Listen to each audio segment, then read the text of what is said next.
7 000 km² est le pays le plus vaste des 7 qui composent la Fédération des Émirats arabes unis. Le plus peuplé, 4 des 10 millions de la population totale. Le plus riche, avec plus de 90% des réserves d'hydrocarbures des Émirats. C'est dans ce pays situé au bord du golfe arabo-persique que le Premier ministre Ousmane Sonko a effectué 5 jours de visite officielle.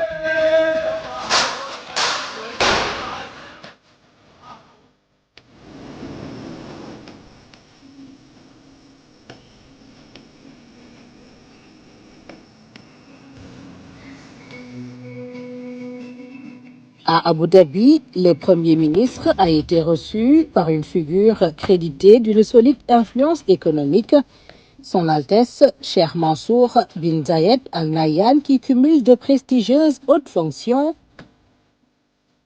Vice-président des Émirats arabes unis, vice-premier ministre chargé des affaires présidentielles, président du conseil d'administration de la Banque centrale, sans oublier la très stratégique autorité d'investissement des Émirats, dont il est le président. En accueillant le Premier ministre à sa résidence, il pose le cadre d'échanges concrets sur les potentialités d'investissement à explorer. Les discussions ont été à ce niveau riches, ouvrant un faisceau de nouvelles opportunités. De cet échange avec le vice-président des Émirats, le Premier ministre retient une traversée réussie du désert qui inspire, dans un contexte dont Sénégal en plein redressement économique et social. Il a évoqué le sujet avec les Sénégalais résidant aux Émirats arabes unis qu'il a rencontrés à Dubaï le 11 septembre 2025. démb kilifa gu mag gi ma seeti woon bi ñu waxtaanee bay génn dafa am benn photo bu ne foofu bu mag. Quand j'ai rencontré le vice-président des Émirats arabes unis, il m'a montré, en sortant une grande photo, à quoi ressemblait son pays. On pouvait y voir des vieux bâtiments et des chameaux. Il m'a alors dit que cela remontait à plus de 100 ans. C'était le Abu Dhabi de l'époque, très loin du pays moderne et puissant que nous connaissons aujourd'hui. Il a rajouté que s'ils se battent durement, c'est pour ne pas retrouver ce Abu Dhabi d'antan.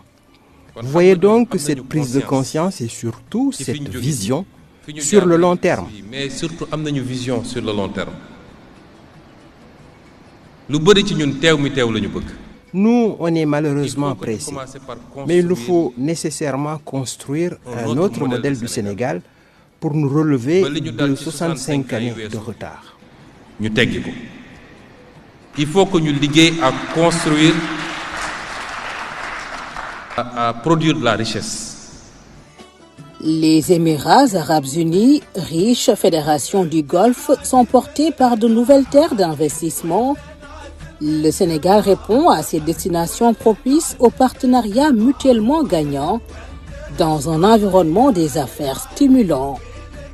C'est ainsi qu'au-delà de la rencontre avec le vice-président des Émirats, non moins propriétaire de Manchester City, le Premier ministre a, à son tour, reçu plusieurs investisseurs, des délégations du Fonds d'Abu Dhabi pour le développement, de la grande compagnie aérienne Air Arabia, des compagnies d'investissement comme Golden Nile.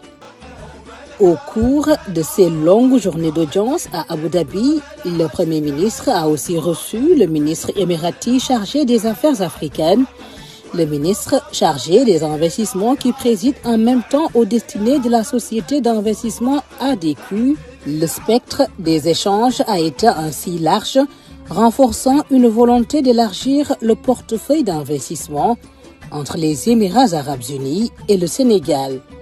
Pour le fonds d'Abu Dhabi, présidé par le vice-président des Émirats arabes unis, c'est une délégation conduite par le directeur général Mohamed Saïf Al-Souedi qui est venu se féliciter du partenariat historique avec le Sénégal et des secteurs nouveaux à exploiter.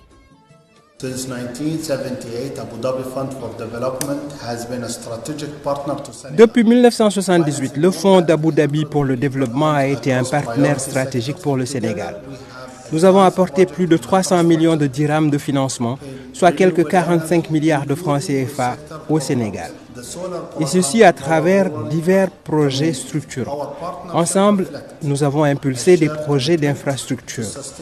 Nous avons beaucoup investi dans les énergies renouvelables et l'électrification rurale. Notre partenariat reflète la volonté commune d'asseoir une croissance économique durable et de réelles opportunités en faveur des populations. Nous voulons aller encore plus loin. Ce fut une belle audience avec le Premier ministre. Nous avons été ravis de passer en revue notre collaboration et de nous projeter vers des lendemains encore meilleurs. Nous voulons dépasser les niveaux d'investissement jusque-là consentis.